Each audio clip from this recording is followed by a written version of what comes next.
Khurasan. Tapi yang paham begini doang gitu. Bukan pujian bahwa dia sebagai Imam Khurasan. Maka berubahlah beliau semenjak ketemu Imam Syafi'i. Berarti Khurasannya, Khurasan mana? Itu Persia, sekarang Iran. Persia kan dulu luas Pak. Persia itu dulu di zaman sebelum Arab kenabian itu mencakup Afghanistan, Hindustan, termasuk Rusia, ya Pak, Uzbekistan, Kazakhstan, semua tuh masuk bagian dari Persia semua. Termasuk daerah Arab itu separuh itu bagian dari Persia lama. Maka orang-orang Iran sekarang mirip dengan orang Turki.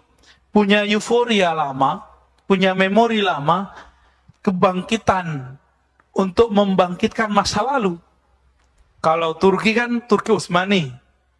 Kalau Persia, Persia sebelum zaman kenabian. Itu yang mereka pikirkan. Makanya sekarang mereka punya semangat yang tinggi. Maka mereka jadi tangguh kan. Amerika berani ganggu nggak Iran? Gertak-gertak doang ya.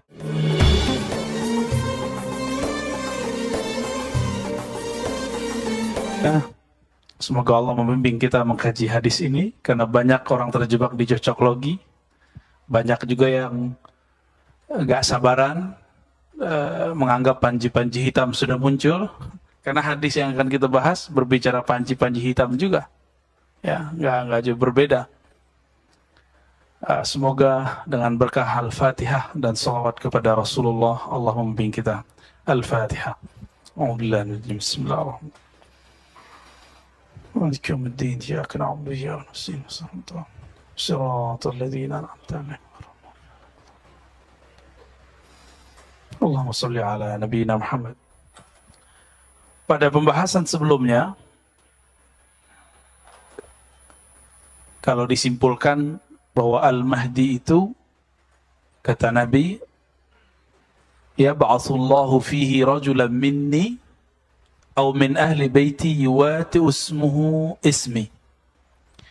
Al-Mahdi itu orang yang diberi hidayah di akhir zaman, itu orang yang merupakan keturunan dariku, pasti keturunan Rasulullah SAW. Maka yang meyakini para habaib atau zuriat Nabi sudah nggak ada, itu dapat dipastikan dia tentara Dajjal itu Pak. Ya, serem nggak tuh? Orang yang nggak percaya ada zuriat Nabi sekarang, itu nanti kalau dia nggak tobat dan nggak menambah keilmuannya, bisa-bisa nanti dia menjadi Juyushud Dajjal, tentara Dajjal. Dan nanti memang akan ada pembunuhan besar-besaran mereka itu terhadap zuriat Rasulullah SAW. Ya, itu agenda mereka itu. Ya untungnya saya bukan zuriat Nabi Muhammad Pak. Secara nasab nggak ketahuan ya. Kita paling ke atas cuma 4 atau 5 Pak ya.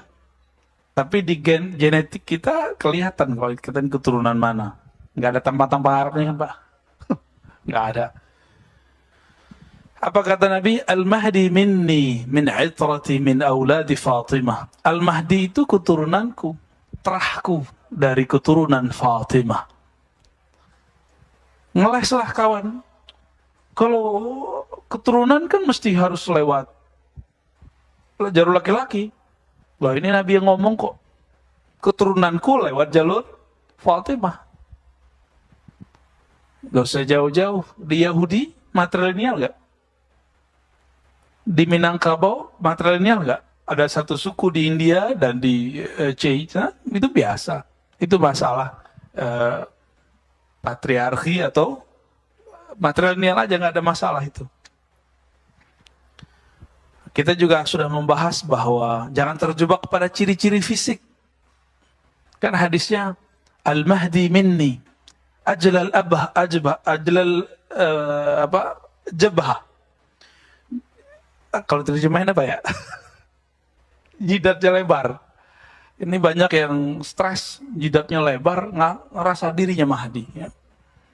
Aknal anf, hidungnya mancung, bengkok dikit gitu.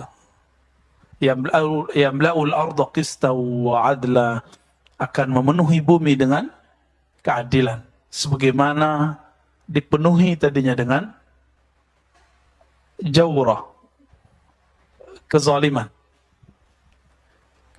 Kalau cuma sama nama KTP, Muhammad bin Abdullah, dari dulu habaib sudah banyak yang namanya Muhammad bin Abdullah atau Ahmad bin Abdullah. Sudah banyak. Jadi bukan itu. Ya, tapi kita sudah jelaskan ism artinya ada dua, masih ingat? Ism dengan makna tanda, al-alam, dan yang kedua ism dengan makna ketinggian ilmu atau derajat. Ya, maka tanda-tandanya Al-Mahdi persis sama seperti tanda-tanda Rasulullah SAW. Ya. Sekarang kita masuk ke hadis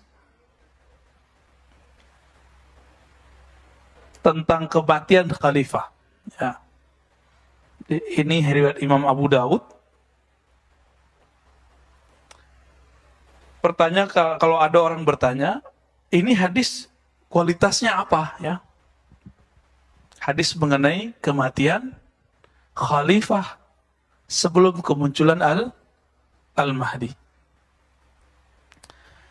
Saya harus kasih dulu yang sebenarnya hadis ini bermasalah. Nih, pertama dulu ya. Hadis ini bermasalah. Kenapa? Di dalam riwayatnya, jadi Imam Abu Daud meriwayatkan dari Imam Ibnul Musanna yang wafat 252 Hijriah, 4 tahun sebelum Imam Al-Bukhari. Kemudian beliau meriwayatkan daripada Imam Muaz ibn Hisham, ya, yang wafatnya 4 tahun sebelum Imam Syafi'i, yaitu tahun 200 Hijriah. Beliau dari Hisham, dari Qatadah, an Saleh ibn Abil Khalil. Sampai di situ masih sahih riwayatnya.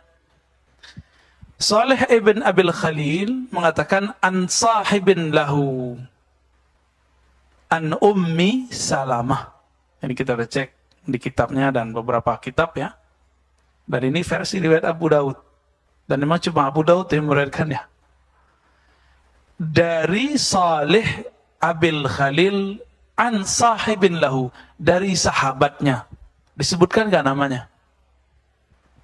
Karena namanya gak disebutkan, orangnya gak jelas, maka disebut riwayat ini mubham. Apa arti mubham? Baru dengar? Mubham, hadis yang periwayatnya tidak dikenal dan tidak disebutkan namanya. Ada yang cuma majhul, tidak dikenal, namanya ada, tapi orangnya nggak jelas. Ada yang mubham, namanya nggak ada. Jadi disebutkan sahabat, sahib. An sahibin lahu, an ummi Salamah. Daripada ummi Salamah. Jadi hadis ini kualitasnya apa? Kalau secara ilmu hadis, hadis yang mubham mirip dengan majhul. Dhaif dia jadinya. Ini secara harfiah. Namun masalahnya Imam Abu Daud tidak pernah mengomentarinya. Berarti ada hadis yang semakna dengan ini. Itu. Jadi dia tidak sampai derajat dhaif jiddan. Dia dhaif aja ya. Nah, ini coba kita lihat lafaznya. Ini sama dengan yang di buku ya. Yakunu ikhtilafu inda mautil khalifah. Kata Ummi Salamah, Nabi SAW bersabda, akan terjadi ikhtilaf, perselisihan, inda mautil khalifah, ketika terjadi kematian seorang pemimpin. Khalifah di sini bukan khalifah kekhalifahan, bukan, tapi bisa diartikan apa? Pemimpin. Fayakhruju rajulun min ahli al-Madinah hariban ila Makkah. Lalu ada seseorang dari penduduk Madinah, inilah calon Mahdinya nih, keluar dari kota Madinah, hariban ila Makkah. Dia berlari ke Makkah. Tapi Ahlul Madinah di sini tidak juga bisa diartikan dia orang Madinah, bukan. Bisa jadi dia pernah bersembunyi di Madinah. Fayatihi nasun min ahli Makkah fayukhrijunahu wa huwa karihun. Lalu sampai di Mekah, orang-orang di Mekah kemudian datang kepadanya ingin menampilkan dia, wa huwa karih, tapi dia nggak suka. Berarti dia nggak terobsesi mau menjadi khalifah, pemimpin. Fayubayi'unahu bainar rukni wal maqam. Lalu mereka akan membaiatnya antara rukun al-Yamani dan maqam Ibrahim. Lumayan luas ya. Wa yub'atsu ilaihi ba'tsun minasyam. Lalu ada utusan dari Syam. Fayukhsafu bihim bil baida baina Makkah wal Madinah. Lalu ketika ada orang yang mencoba untuk menyerang, dilenyapkan ketika sampai di suatu negeri antara namanya Baida, antara Makkah dan Madinah. Fa idza ra'a an-nasu dzalika atahu abdalus Syam. Ketika itu terjadi, orang-orang melihat kejadian itu, maka datanglah abdalus Syam. Apa arti abdal? Secara harfiah artinya pengganti-pengganti. Tapi abdal ini pangkat kewalian. Jadi wali itu ada yang disebut abdal, ada yang disebut aqtab. Abdal, aqtab, aqtab itu kutub. Ya, jadi maka di sini lagi cerita tentang pangkat kewalian. Abdalus Syam.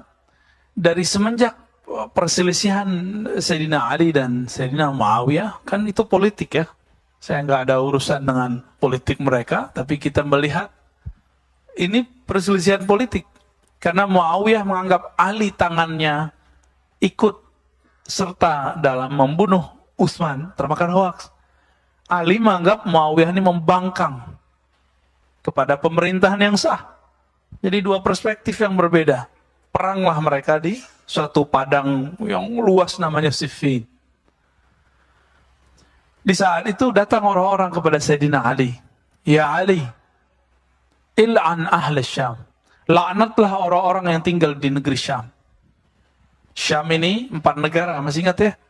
Libanon, Yordan, Palestina, Syam. Itu Suriah, ya 4. Ini negeri Syam namanya. Bahasanya agak sedikit lembut, campur antara Arab, Aramaik, Ibrania. Aramaik itu bahasa yang tua, sekarang cuma 3 kampung di Suriah yang ngomong itu. Kebetulan kita ngajar orientalism dan ilmu Al-Quran. Jadi orang-orang barat yang mengkritisi Quran, kita kritisi balik. Itu mereka menemukan hal yang sama, bahwa di sana ada bahasa Aramaik. Sebagian mereka menganggap Quran itu gak ada yang asli, itu Aramaik. Ya, itulah bodohnya mereka ya. Udah jelas Al-Quran lebih tua dari bahasa Aramaik. Bahasa Al-Arab itu lebih tua. Lalu ketika datang Ahlus Syam, ketika datang orang-orang ini ngompor-ngomporin Ahlus Syam, ya, dilaknatlah wahai Ali, penduduk Syam. Apa kata Sayyidina Ali? La sami'tu Rasulullah sallallahu alaihi wasallam yaqul. Aku mendengar baginda Nabi sallallahu alaihi wasallam bersabda, la tal'anu Ahlus Syam. Jangan pernah melaknat penduduk Syam. Kenapa? Fa inna fihimul abdal. Di sana ada wali-wali kualitasnya abdal. Abdal itu sama Nabi cuma 2 langkah lagi, Pak. Tingkatannya. Jadi tapi 2 langkah di situ langit dan bumi, ya. Nggak bisa dikejar. Di atas abdal disebut kutub. Di atas kutub disebut ghaus. Ghaus itu Nabi Rasulullah SAW. Setelah Rasulullah wafat, dia berpindah ke sahabat-sahabat yang mulia. Maka tiada suatu masa kecuali ada wali yang berpangkat ghaus, pemimpin para wali. Ada wali yang kutub. Jumlahnya sebanyak jumlahnya para ahlul badr. Tapi dulu nggak nyampe. Jadi di masa Rasulullah 313, lalu mencar-mencar, nanti di akhir zaman kembali 313. Kutub.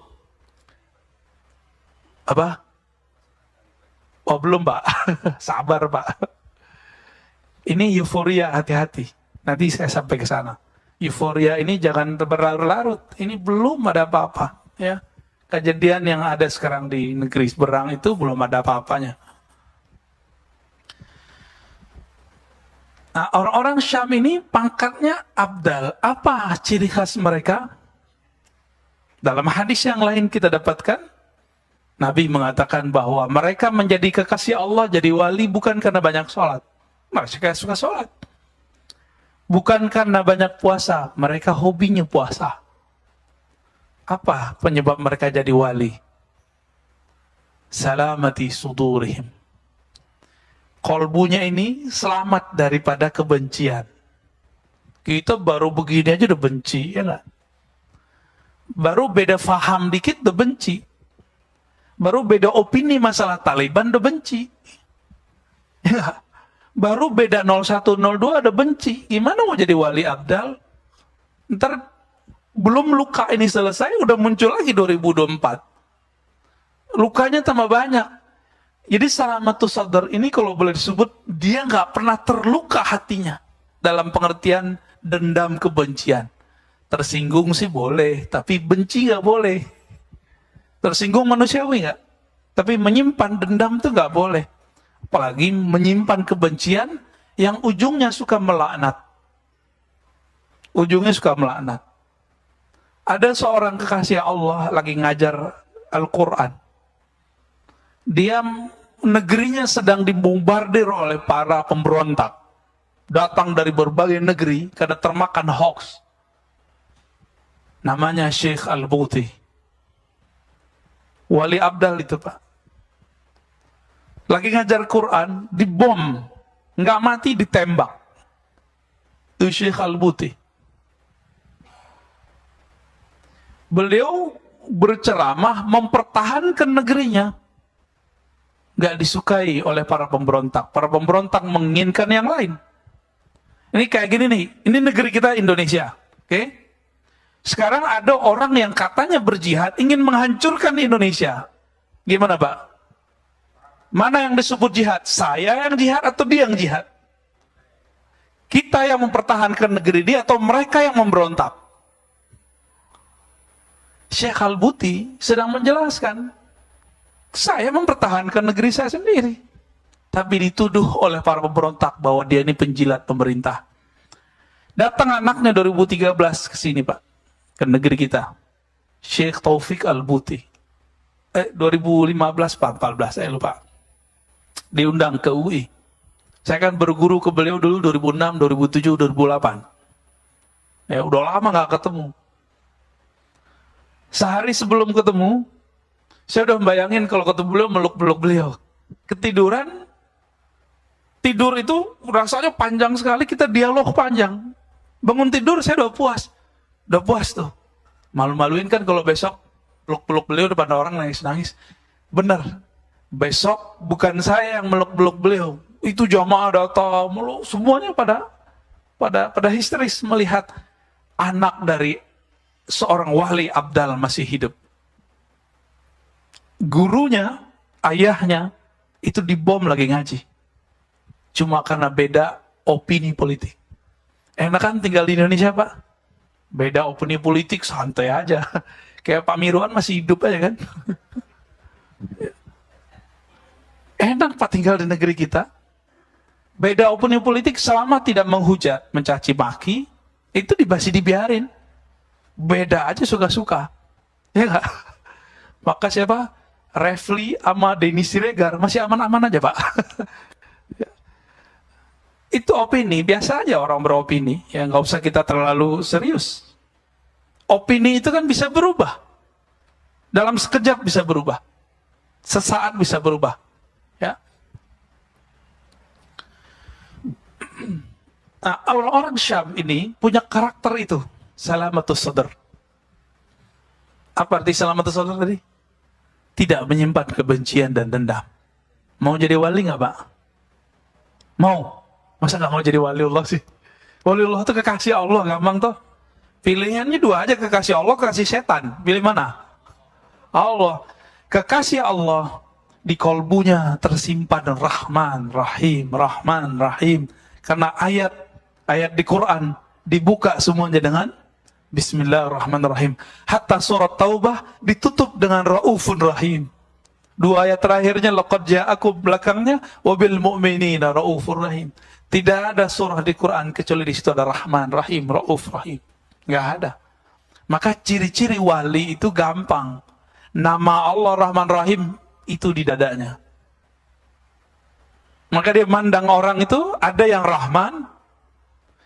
Ini kita kasih tahu nih, kenapa ada orang kayak Gus Dur. Dulu saya pembenci Gus Dur, Pak. Dan saya mengkafirkan dia. Karena didoktrin dulu. Gus Dur kafir, musyrik. Dulu begitu. Pas kita belajar tentang ilmu, ciri khas kewalian, wali-wali Allah. Wali-wali itu jadi wali karena dia menghayati nama-nama Allah. Dan nur nama Allah masuk ke dalam dirinya. Ada dua nama Allah di Quran yang sering disebut. Bismillahirrahmanirrahim. Rahman itu sepakat semua ahli tafsir, semua ahli Asmaul Husna. Kasih sayang Allah yang tercurahkan kepada semua makhluk. Tidak hanya kafir, tidak hanya mukmin, kafir juga, tidak hanya manusia, hewan juga. Bahkan tumbuhan. Bahkan malaikat sekarang, setan sekarang itu, iblis itu bisa hidup karena rahmannya Allah. Maka orang-orang yang dapat nur ini, itu mandang semua orang sayang. Bukan berarti dia membenarkan semua agama, bukan. Enggak. Walaupun dia dapat gelar apa, Bapak pluralisme. Bukan itu sebenarnya, tapi di kolbunya ada nur rahmaniyah. Rahman artinya menyayangi makhluk semuanya tanpa terkecuali. Kebanyakan kita kan udah nggak Rahman, Rahim juga enggak. Rahim artinya apa? Rahmat Allah khusus kepada para mukminin, orang-orang yang beriman. Orang-orang yang percaya. Kita sama orang yang percaya beda politiknya udah benci. Gimana mau dapat Rahman? Ya, Rahim pun tidak. Mau jadi wali. Wali murid. Kalau wali murid mah dari kemarin ya. Jadi wali nggak usah ribet-ribet, artinya kekasih udah. Kekasih Allah. Kekasih Allah itulah yang datang kepada Al-Mahdi ini. فَإِذَا رَأَى النَّاسَ ذَلِكَ أَتَاهُ أَبْدَالُ الشَّامِ فَيَبْعَثُ إِلَيْهِمْ بَعْثًا فَيَظْهَرُونَ عَلَيْهِمْ وَذَلِكَ بَعْثُ كَلْبٍ وَيَعْمَلُ فِي النَّاسِ بِسُنَّةِ نَبِيِّهِمْ وَيُلْقِي الْإِسْلَامُ بِجِيرَانِهِ فِي الْأَرْضِ فَيَلْبَثُ 7 سِنِينَ ثُمَّ يُتَوَفَّى وَيُصَلِّي عَلَيْهِ الْمُسْلِمُونَ. Kalau versi hadis ini, ya, lalu datanglah kepada mereka utusan, membantu mereka, utusan Bani Kalb, lalu menghidupkan sunnah Nabi, mengajarkan Islam di bumi, dan hidup di bumi selama 7 tahun, dan diwafatkan dan disolatkan. Ini versi riwayat Ummu Salamah, riwayat Imam Abu Daud, yang tadi kita katakan apa? Kualitasnya dhaif. Jadi gimana? Masih mau dipakai hadisnya? Ya, kalaupun terjadi, ini kita anggap hadis sahih. Kekhalifahan sekarang udah nggak ada. Nah, di beberapa riwayat itu disebutkan di sisi Ka'bah atau di sekitar Ka'bah, di sekitar Mekah. Maka riwayatnya tadi, fayakhruju rajulun min ahli al-Madinati hariban ila Makkah. Lalu keluar seseorang dari Ahlul Madinah berangkat lari ke Mekah. Zaman itu jangan dibayangkan lari kayak kita lari, Pak. Ini hariban ila Mekah, ini yang dijelaskan oleh Al-Habib Omar. Di masa itu orang bolak-balik Mekah Madinah sekejap, nggak pakai kendaraan. Maka disebut hariban. Hariban tuh huruf cepat sekali. Ini salah satu karomahnya Imam Al-Mahdi. Bolak-balik kemana-mana. Jadi nanti ini sudah nggak ada yang kita sebut sekarang mobil yang kita pakai udah nggak ada, motor yang kita pakai udah nggak ada, Pak. Ini serius loh, Pak ya. Handphone udah nggak ada ntar. Handphone nggak ada, terus mau ketemu di mana? Ini sekarang nih mohon maaf, lagi banyak muncul gerakan pemukiman akhir zaman. Ya bolehlah. Tapi kalau pemukiman akhir zaman, bahwa di situ ada Al-Mahdi, itu semuanya halu. Kenapa? Nanti kita nggak bakal tinggal di sini. Jadi kalau antum buat pemukiman akhir zaman di Jakarta, di Bandung, di sekitarnya, di Sumatera, di Kalimantan, itu jangan-jangan ada orang lagi cari cuan, memanfaatkan gerakan akhir zaman tanpa disadari oleh orang yang bergerak ini. Ada orang-orang di belakangnya. Kenapa? Nanti semuanya akan berbaiat kepada Al-Imam Al-Mahdi di Mekah sesuai dengan hadis-hadis yang kita baca ini. Berarti nanti tinggal nggak? Terus gimana caranya ke Mekah? Kan kendaraan sudah nggak ada. Gimana Pak? Terus titik kumpul, di mana mengumpul Pak? Pakai handphone apa? Pakai telepon mana? Telkomsel udah nggak ada. Indosat. Nanti nggak ada. Percayalah ya. Kita bukan cocok logi. Sekarang ilmuwan sudah memprediksi hal yang sama. Jadi sama sudah mereka. Bahkan mereka sudah buat filmnya. Imajinasi itu kan campuran antara saintifik dengan fiktif. Tapi ada kebenarannya. Terus pakai apa Pak ketemu itu? Maka disebut Abdalus Syam. Abdalus Syam karena kolbunya selamat. Kolbunya bisa berdialog jarak jauh. Seperti terjadi pada Sayyidina Umar. Sayyidina Umar ini kan kutub. Di zamannya kutub dia. Tinggi sekali itu Pak. Selangkah lagi itu di atasnya Nabi udah. Maka Nabi Muhammad mengatakan, seandainya ada Nabi setelahku, Umar kali orangnya. Gitu kali. Jadi Nabi candain Umar. Tapi kan enggak ada lagi Nabi setelah Nabi Muhammad SAW.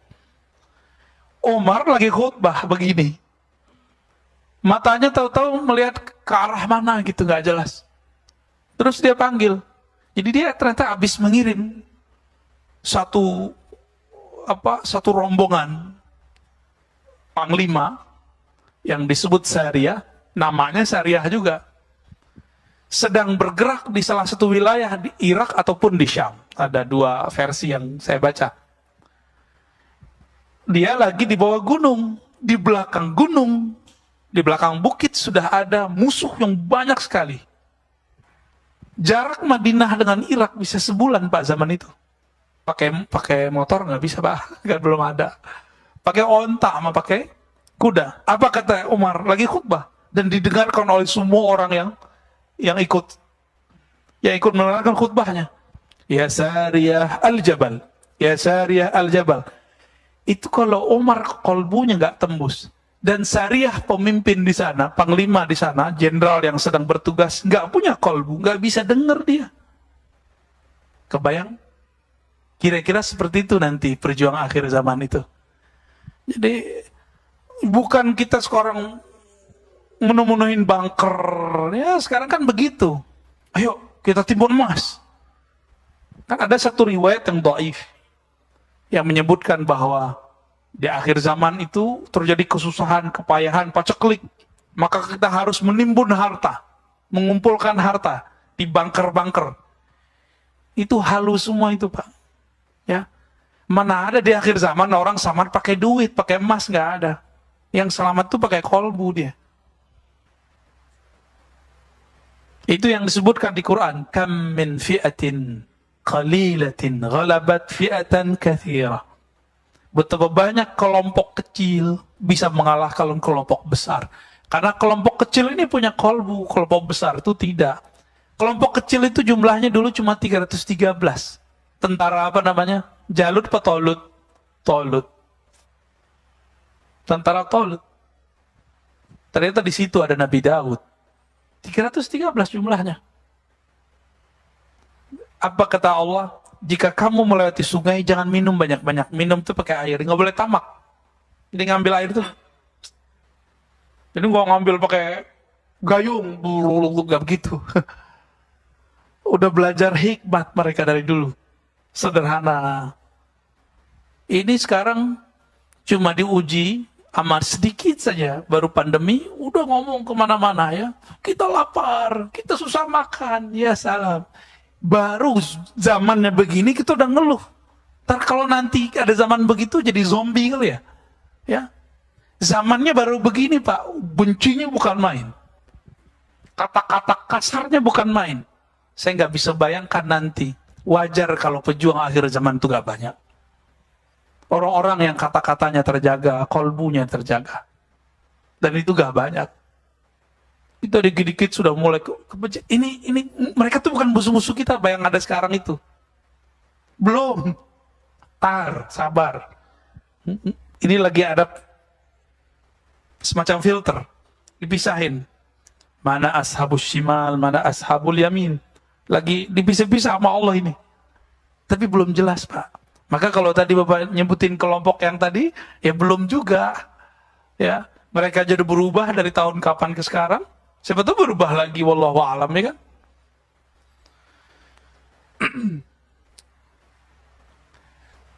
Maka kesimpulan hadis ini, jika hadis ini mengikuti manhaj Abu Daud, maka minimal dia saleh, hadisnya bagus. Berarti bisa dikatakan kemunculan Al-Mahdi nanti ketika terjadi ikhtilaf. Apa arti ikhtilaf? Perselisihan. Dan konteksnya menyebutkan Mekah Madinah, berarti kekuasaan yang ada di Haramain. Ya. Sekarang ya Saudi, Pak. Apakah nanti akan terjadi perselisihan anaknya Salman? Tidak disebutkan di hadis. Namun hadisnya mengarah ke sana. Kalau kita mau pakai hadis ini, masalahnya hadisnya tidak sampai derajat sahih. Maka tidak mesti hadis yang tidak sahih itu tidak terjadi. Bisa jadi terjadi. Namun karena kekuatannya tidak kuat, kita tunggu saja Pak. Sekarang udah tengkar belum mereka? Ada syarat di situ, inda mauti khalifah. Kita terjadi kematian khalifah. Di riwayat Ibnu Majah disebutkan yaktatil, saling berbunuhan. Lalu muncullah setelah itu panji-panji hitam. Tapi syaratnya satu kalau di Ibnu Majah. Mati dulu khalifahnya. Nah, itu cara membatalkan kalau pakai hadis. Apakah yang di Taliban sekarang itu panji-panji hitam Al-Mahdi? Belum tentu. Kenapa? Karena di hadis Ibnu Majah disebutkan mati dulu khalifahnya. Kalau dulu ustadz-ustadz yang dulu membahas hadis ini mengatakan, ini adalah negara Saudi, kerajaan Saudi. Maka mati dulu tuh raja Saudinya. Ini rajanya belum mati. Ya kan? Itu satu, untuk membatalkan bahwa cocokologi ini tidak benar. Cocokologi bahwa apakah Taliban? Belum tentu. Sabar dulu Pak. Ini baru belum sampai sebulan. Setelah ini mereka perang saudara dulu kan? Nanti perang saudara dulu Pak. Coba aja lihat. Ustadz dia kan aswa aja. Saya nggak ada urusan. Mereka mau aswa aja, mereka mau aswah, asawah. Karena akidah dengan pergerakan semenjak tahun 2000-an sampai sekarang itu sudah nggak sejalan. Ada orang akidahnya Ahlussunnah, Asy'ariyah, Maturidiyah, mazhab Syafi'i. Pergerakannya pergerakan Khawarij. Banyak sekarang. Ya. Ciri-cirinya itu saja. Gampang benci, gampang melaknat orang. Beda politik kafir atau beda politik sesat. Minimal itu. Beda politik neraka. Ini udah kena Khawarij. Akidah dia awalnya Ahlussunnah. Tapi rusak oleh persoalan politik. Saya nggak kunut, Bapak, Pak Dokter kunut. Itu kita beda iman nggak, Pak? Neraka surga nggak? Iya apa nggak? Ini beda cara sholat loh. Beda cara sholat, neraka nggak? Beda politik, neraka nggak? Kalau cara sholat boleh beda, kenapa politik nggak boleh beda? Kenapa muamalat nggak boleh beda? Muamalat masalah bisnis, transaksi. Kalau riba pasti haram. Tapi GoFood, GoPay gimana Pak? Penikmat ya Pak Bambang ya.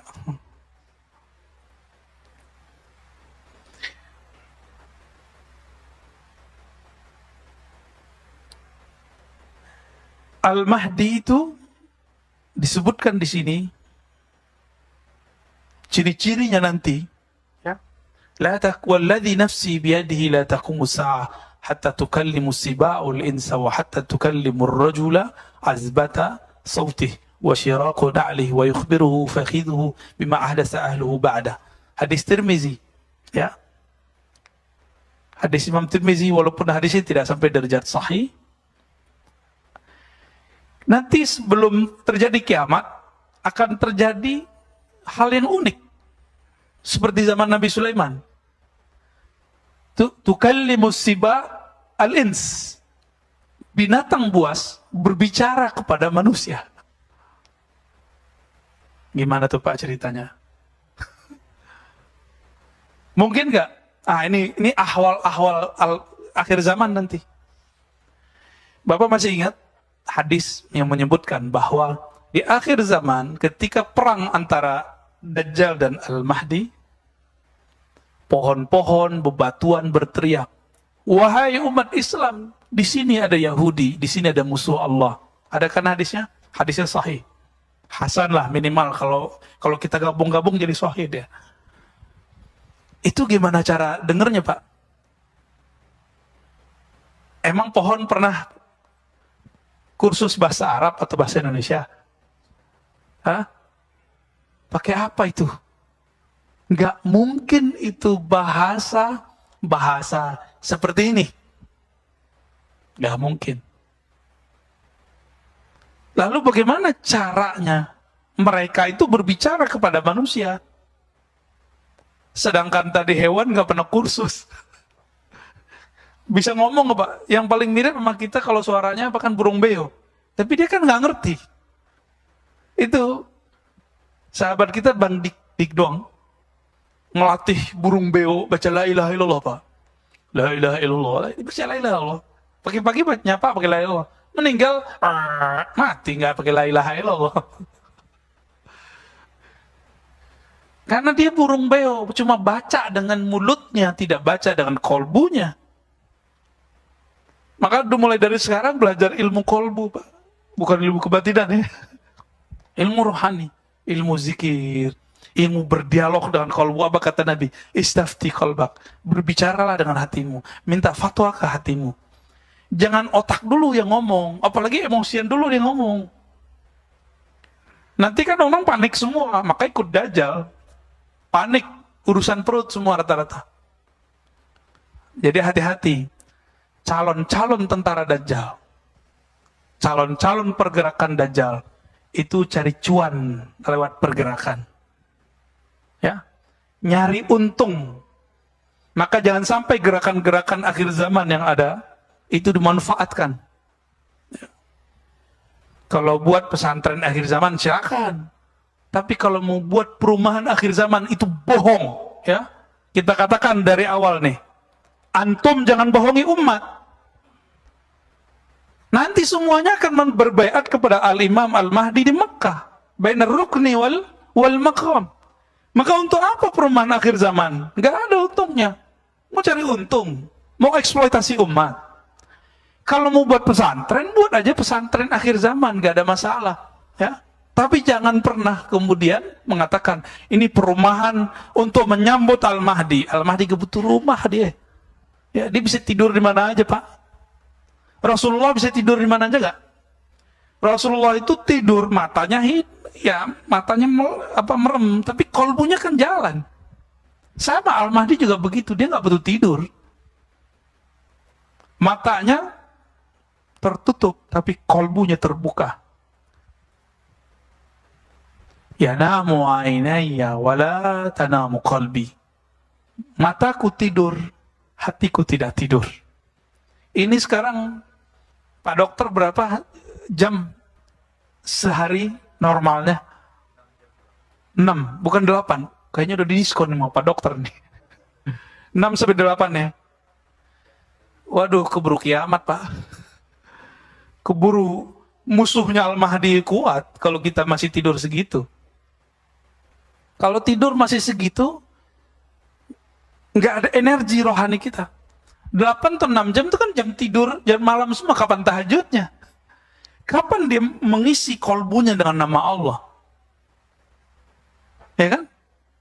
Nabi Muhammad itu walaupun tidur, itu cuma tidur-tiduran Pak aslinya. Kenapa? Kalau tidur nyenyak itu, matanya tertutup, kolbunya kan nggak mimpi apa-apa. Kalau Nabi kan nggak bisa, Nabi mikirin umatnya terus.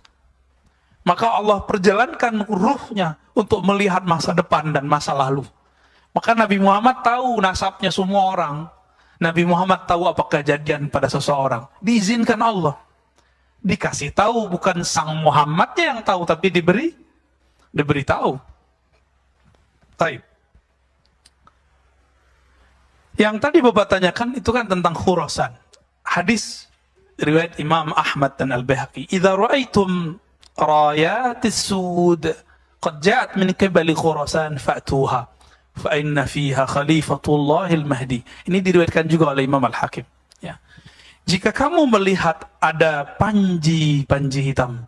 Pak Panji di sini kulitnya sawo matang, Pak. Jenggotnya yang hitam, udah putih juga. Idza ra'aitum rayat itu artinya panji-panji hitam. Rayat ini menunjukkan bahwa panji-panji hitam itu simbolnya tidak satu, karena ini jamak. Rayat satu, rayat banyak. Jadi nanti simbol-simbolnya Al-Mahdi itu banyak, Pak. Banyak, lebih dari satu, bukan hanya la ilaha illallah. Kalau la ilaha illallah kan udah banyak yang tahu, diimitasilah oleh orang banyak hari ini. Berapa banyak kelompok hari ini menggunakan bendera la ilaha illallah, lalu stempel Nabi itu. Ada ciri-ciri lain. Siapa yang tahu? Ya, Al-Mahdi dan sekitarnya kita mah belum tahu. Tapi nanti kalau kita terpilih, kalau kita mempersiapkan kolbu sebaik-baiknya, nah kolbu kan ngikutin ntar. Kalau di Quran itu jelas dalam surat At-Taghabun, ya, siapa yang percaya kepada Allah, yahdi qalbah, maka Allah kasih hidayah kolbunya. Jadi hidayah masuk ke kolbu, ilmu masuk ke otak. Kalau orang menilai dengan otaknya, kita akan beda terus, karena otak itu sikapnya kritis. Ya, sikap ini kritis ini di sini. Tapi kalau pakai kolbu enggak, kita paling berbeda aja gitu. Tapi kalau sudah pakai ini, ustadznya sesat gitu. Ustadz sesat, terus ente yang bukan ustadz apa dong? Tuh, masuk nggak logikanya? Ustadz puluhan tahun bersama sunnah, walaupun tidak nyebut dirinya ustadz sunnah. Ya. Dia tiap menjaga sanad kepada Rasulullah, mencintai zuriat Rasulullah, menjaga sanad pemikiran, akidah, mazhab, kerohanian kepada Rasulullah. Terus antum bilang dia sesat. Terus antum yang nggak punya sanad apa dong? Sesat ya. Lebih sesat lagi.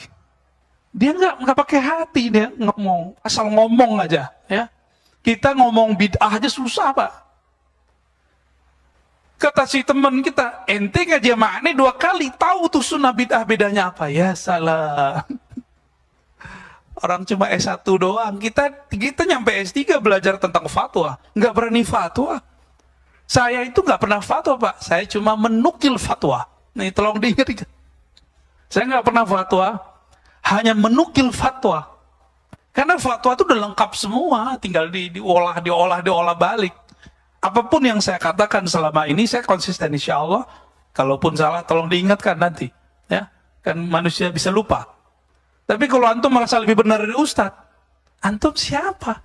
Ngaji berapa tahun? Si ustadz ada gurunya yang menegur. Antum siapa yang negur? YouTube yang negur. Ini logika-logika ini yang nggak nyampe sama orang. Tiba-tiba, jadi si ustadz nggak boleh bermazhab. Kalau dia boleh, banyak nih ustadz, saya memilih ustadz yang ini. Itu namanya memilih mazhab, Pak. Orang kerjaannya dalam dunia fatwa itu seperti itu.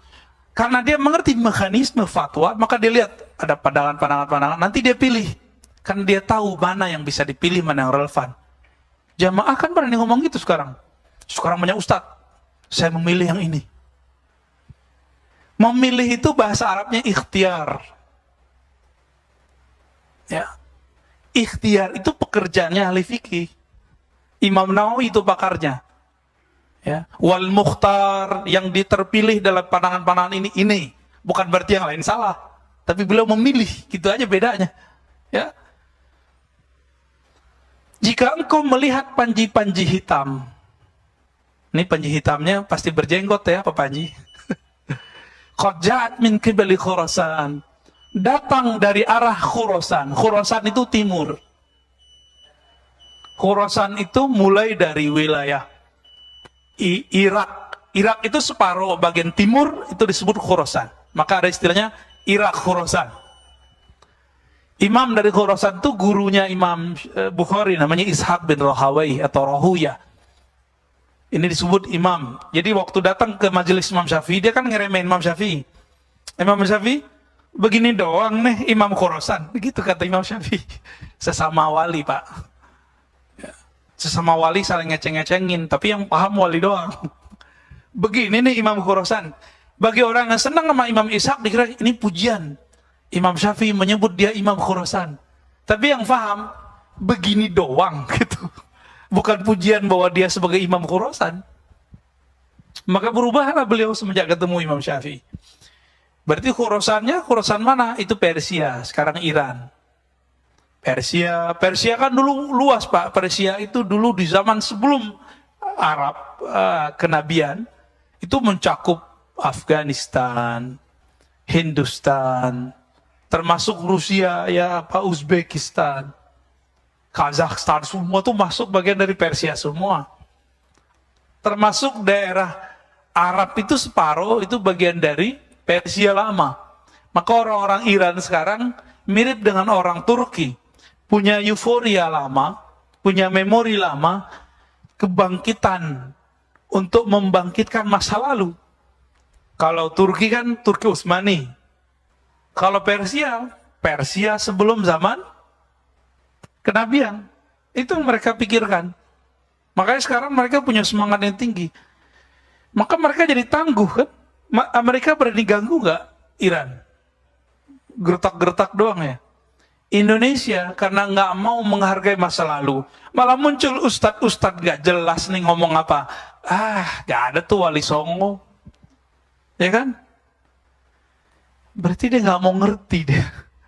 Kalau kita sudah nggak ngerti sejarah masa lalu, Wali Songo aja dia dihantam.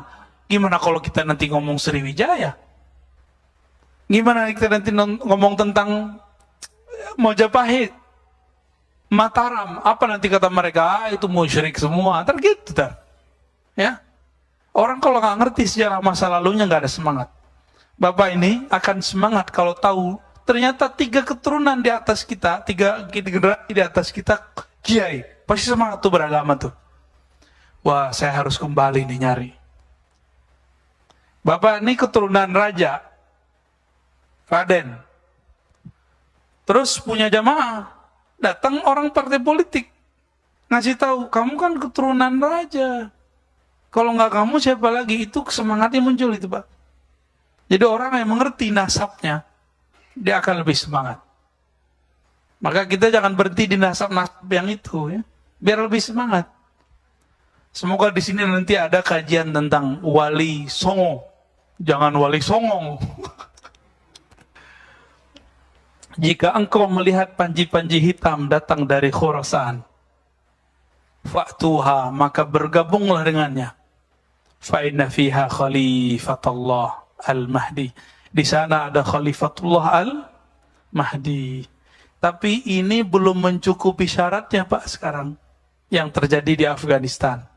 Ya. Belum cukup syaratnya, karena kalau ngikutin hadis ini, ntar satu paket sama hadis kematian khalifah. Ini belum cukup. Belum mati kan? Ya.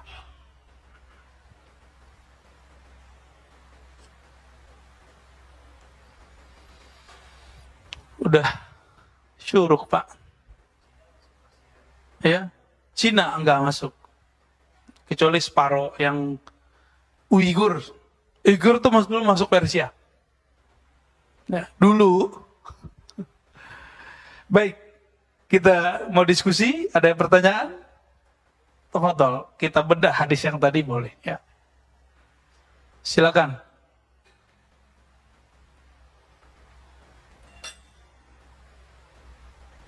Bismillah.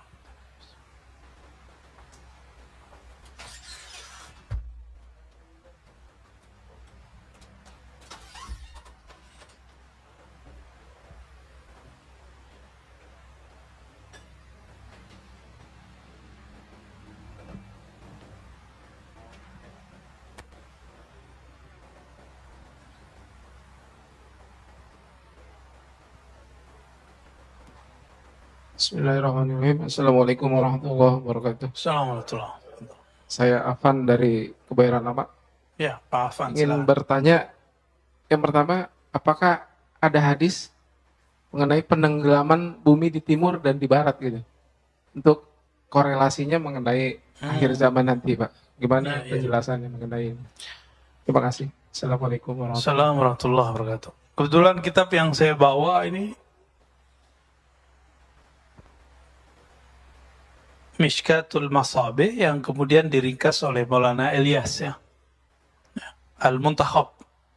Di sini ada beberapa hadis tentang itu, kemudian juga disebutkan oleh Imam Al-Qurtubi dalam Tazkirah. Juga dikumpulkan oleh Dr. Mubayyad, tapi Dr. Mubayyad ini bercampur analisanya dengan hadis. Dan mohon maaf kepada antum yang suka membaca buku ensiklopedia akhir zaman, Dr. Mubayyad itu walaupun bagus, cuma sayangnya hadisnya terlalu gampang disahih dan dihasankan. Jadi karena mohon maaf tidak semua doktor atau ulama Timur Tengah itu ahli hadis, Pak. Hadis itu suatu fun, satu standar keilmuan yang sangat rigid, dia orang harus detail. Tuh diperhatiin. Nggak bisa harus cuma memakai disahihkan fulan, nggak cukup. Dia harus meneliti sendiri. Di ensiklopedia akhir zaman itu disebutkan, termasuk juga hadis yang tadi Pak Afan. Yang sahih itu nggak sampai sahih ya, hasan ya. Terjadi zalazil, gempa akhir zaman. Ya mungkin maksudnya penenggelaman kali. Tapi yang lafaznya ada zalazil, gempa. Gempanya jangan dibayangkan cuma 7 skala Richter, Pak. 2 kali lipat atau 3 kali lipat. Kira-kira sekitar Mekah hancur nggak? Hancurlah semua. Ini yang ketinggalan di riwayat ini. Ini kan riwayat versi ahli hafalan. Ada riwayat versi ahli hakikat. Mereka diperjalankan Allah secara rohani. Melihat yang sesuai dengan hadis ini. Detail-detailnya. Ketika disebutkan di hadisnya terjadi gempa, Allah kasih tunjuk. Seperti yang terjadi pada Sayyidina Umar, Sayyidina Ali. Nabi kan juga begitu. Nabi, sumbernya kan pada Nabi. Gempa nanti itu, Pak. Jadi sekarang yang Bapak lihat ada apa tuh gedung, apa namanya? Tower yang ada lafaz Allahnya. Ya, emang Islam itu harus begitu, harus lafaz Allahnya, kan enggak juga. Orang nggak bisa tulis baca, dia nggak tahu kalau itu lafaz Allah. Ya. Itu nanti hancur semua. Bapak tahu nggak selama ini Saudi naruh duitnya di bank mana? Di mana? Bank mana, Pak? Tahu kan? Tuh Bapak udah tahu. Yaitu bunganya jadi bangunan sekitar Masjidil Haram tuh. Katanya Saudi banknya Islami, nggak ada. Mereka pakai, Pak. Terus sekarang tiba-tiba kawan-kawan kita alumni sana bilang di Saudi nggak ada bank konvensional, bank kafir, bohong. Ya. Mereka mungkin nggak, namanya sudah nama Arab, sistemnya masih sistem konven sama. Disebut Islami, sistemnya nggak jauh beda. Bahkan para pemilik modalnya, termasuk pemerintahnya, naruh duitnya di bank-bank Amerika. Jadi Saudi ini aneh-aneh dikit dibekuin aja sama Amerika, Pak. Itu sebabnya mereka mesra sekali dengan Amerika, benar nggak? Sekarang buka kerjasama dengan Yahudi. Kan belakangan mereka siapa? Saudi. Oh, kita nggak tahu lah, itu urusan mereka lah ya. Kita nggak ahli politik, Pak. Cuma faktanya kan begitu. Karena kita nggak ahli opini, kita nggak ngerti, ini kan politik. Dulu Nabi juga buka persekutuan dengan Yahudi, lalu Yahudi mengkhianatinya. Kan nunggu dikhianati aja nih. Ya, Pak Dokter. Jadi hadisnya memang ada ba'afat, ya.